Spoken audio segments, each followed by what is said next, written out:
রাজস্ব আদায়ের বৃদ্ধি করার এই যে একটি নীতিগত চিন্তা, এই চিন্তার পরিবর্তে কর আদায়ের যে আপনার কোয়ালিটি, এটা যে আমরা প্রস্তাব করেছি যে এটার মাধ্যমে আমরা করতে পারবো, যাতে একদিকে জনগণ করের বোঝা থেকে বাঁচবে, কিন্তু আমাদের কাঙ্ক্ষিত রাজস্ব আদায় সেখানে আমরা আদায় করতে পারবো।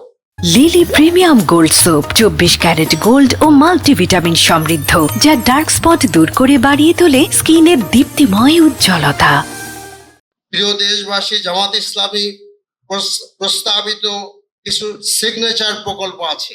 আমরা যে বাজেট প্রস্তাব করেছি, এই বাজেটের মধ্যে সেই সিগনেচার প্রোগ্রামগুলো আমরা করতে পারবো বলে আশা করছি। বাংলাদেশের প্রথমবারের মতো করদাতার নিজের এবং পোষ্যদের টিউশন ফি সহায়তা বাবদ শিক্ষার্থীর প্রতি বাৎসরিক 50,000 টাকা পর্যন্ত কর রেয়াত দেওয়া, অর্থাৎ যাদের আপনার ছেলেমেয়েরা বিভিন্ন জায়গায় পড়াশোনা করে, সংখ্যার দিক থেকে বেশি, তাদের একটা কর রেয়াত দেওয়ার একটা আমরা চিন্তা করেছি।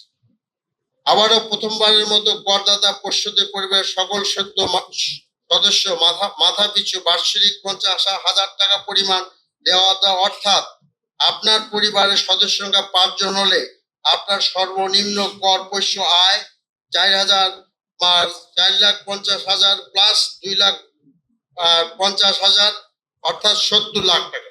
জাতীয় পরিচয়পত্র এনআইডি প্রস্তাবিত বিজনেস আইডেন্টিফিকেশন নাম্বারকে ট্যাক্স আইডেন্টিফিকেশন নাম্বারে রূপান্তরিত করা 7 লাখ। হ্যাঁ, তো এইটা আমরা যেটা প্রস্তাব করতে চাচ্ছি, আমাদের এনআইডি কে আসলে একটা প্রস্তাবিত বিজনেস আইডেন্টিফিকেশন নাম্বার করা, আর কি বিএএনএ করা, যাতে করে আমরা কর আদায়ের সুবিধা করতে পারি।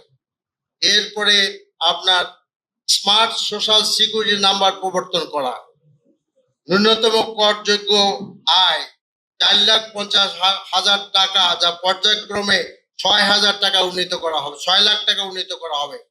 সর্বনিম্ন করের হার 5% পুনঃস্থাপন করা। নারকোটিক্স উৎপাদন ও বিপণনে নিয়োজিত কোম্পানি বা প্রতিষ্ঠান ব্যতীত বাকি সকল কর্পোরেটের ব্যক্তিত্ব করের হার আর পর্যায়ক্রমে পরিবর্তন করা এবং কমিয়ে আনার লক্ষ্যে উচ্চ কর ব্যবহার করের হারগুলো স্টেক হোল্ডারদের সাথে আমরা আলোচনা করতে চাই, আলোচনা করে একটা যৌক্তিক পর্যায়ে কমিয়ে আনতে চাই। আমাদের আমিরে জামাত বিরোধী নেতা বলেছেন যে আমাদের একজন ব্যবসায়ীকে, যার কলকারখানা আছে, ফ্যাক্টরি আছে, তাদেরকে 3 রকমের ট্যাক্স দিতে হয়, কাজে এগুলো আমাদেরকে যৌক্তিক হারে কমায় আনতে হবে।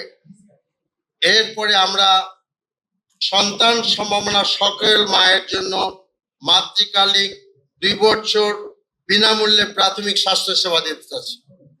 এরপর আমরা বয়স্ক ভাতার হার মাসিক 6,500 টাকা থেকে বৃদ্ধি করে এই আর্থিক বছরে আপনার 1,650 টাকা হতে বৃদ্ধি করে 1,000 টাকায়, পর্যায়ক্রমে 3,000 টাকা উন্নীত করতে চাচ্ছি।